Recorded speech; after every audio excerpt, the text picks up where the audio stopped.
How's it going, everyone? Matic here, and today we're going over the good old back fist.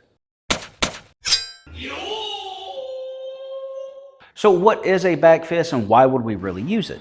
So almost contrary to its name, a back fist does not mean that you're hitting with the back part of your fist. You're actually hitting with the top or back part of your knuckles by flexing your wrist and hitting the person somewhere along the jaw upwards towards the temple.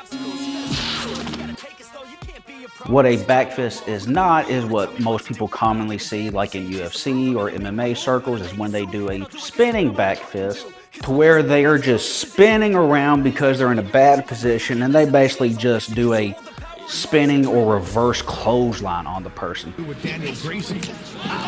And they're really not even aiming with their hand. They usually turn into a hammer fist if they are, but they're usually trying to hit with their forearm, and that's not a back fist, even though people call it so. Again, a back fist is when our arm extends out and we flex our wrist in order to hit with the back part of our knuckles to hit the opponent, specifically in this area. Not lower down on the forearm like most people do in professional settings and professional fights. So why would we do a back fist? A back fist is, can it have some power or really do some damage to somebody? Yes, but you really have to mean it. And you have to train it very diligently. What it is really good for is mostly as an attention getter. Mostly saying that if someone comes up on you and they kind of put you on the back foot, you're not in a good position to throw a hand or leg in order to get them really off of you. What you can do is just throw a back fist, put something in their face that makes them back off and makes them have to deal with something, regardless of how much it might potentially hurt. How effective is a back fist in those types of situations?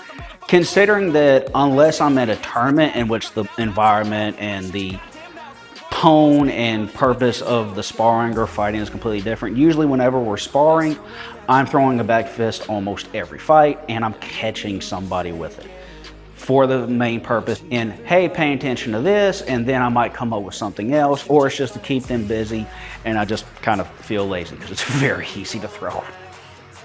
So we need to go over on how we're going to train on doing our back fist. So like I said earlier, this spinning back fist thing that people call that makes this big circle or whatever, it's not a back fist.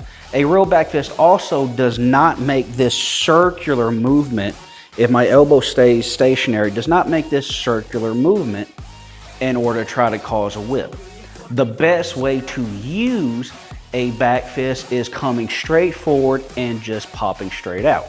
Straight forward and popping straight out. When it comes back, it might come back in a tight circular movement, but on its way out, it needs to go as straight as possible.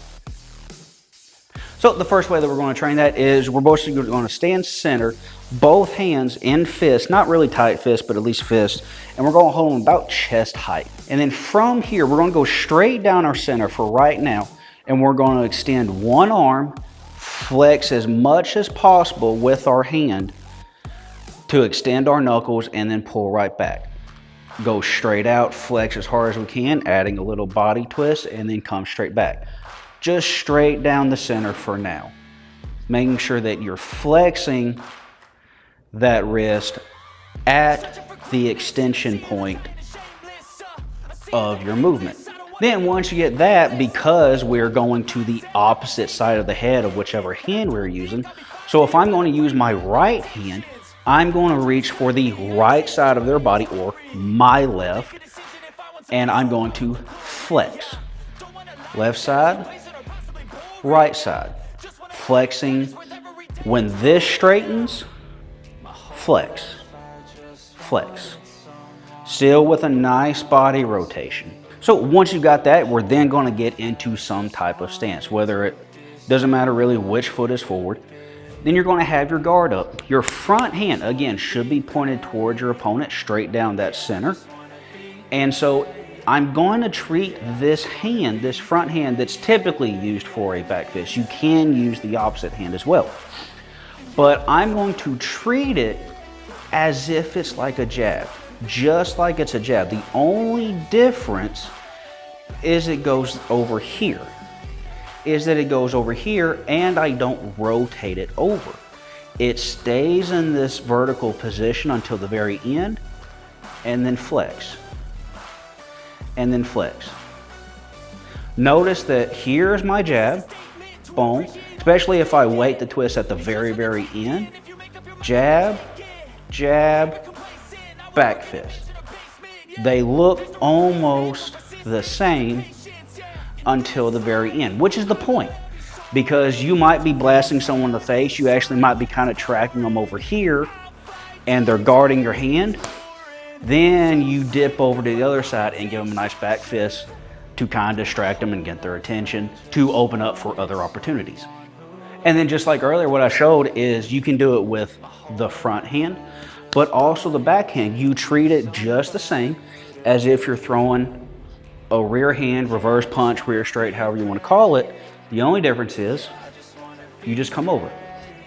You just come over and nice flex of the wrist. Nice flex of the wrist. Okay, so again, we got a bit of a different angle, and I have a bob back here, so I'm going to be using its head. So again, kind of using any hand. It's usually a lot easier to get this off with the front hand. So I'm first going to do a jab, jab, back fist. Jab, jab, back fist. Again, you want to make this seem exactly the same until you decide to turn it over or deviate to come to the side. Boom, boom, boom. Now, can you technically do a spinning back fist the correct way?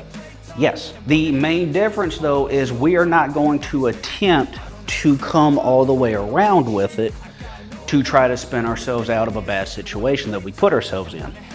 Do better. Instead, we're kind of going to treat this almost like spinning kicks. And that, so if I want to do a spinning side kick or hook kick, anything, I'm basically going to turn around, look at my opponent, do whatever kick it's supposed to be, and that's that. Same thing with the back fist, but since we are turning, we're going to use the back hand. So I want to make sure that I get my head around, turn, and spot my opponent. All right, so from here I'm going to turn, and as I'm coming around, boom, I'm using this stoppage to whip my hand over, and I am still flexing when I land this move. So you can actually go from here, so a nice jab, pop, and go around. From here, jab, pop. So again, if you're in a situation where you feel like that you have to do some type of spin or whatever, more than anything, if you have to spin, do it while gaining distance away from your opponent. Main reason is anytime that you spin, you are in a position where you can't defend. There is nothing protecting your back or your spine, especially the back of your head. There's reasons why in competition they make it illegal to hit the back of the head. Well, a lot of people don't know is the back of the head is actually where your occipital nerve is, or basically where your eyes connect and all the nerve center. You pop somebody on the back of the head pretty good, and their vision will like dull or go black, or potentially blind if you get hit hard enough. It's also technically the weakest part of the head, oddly. Do your best. If you have to spin, you absolutely have to spin, do it while you are either ducking, changing levels, something, guarding as you go, but also gaining distance. So hopefully that's a quick and easy way on how to work on doing a back fist. I'm Matic, and I'll see y'all later.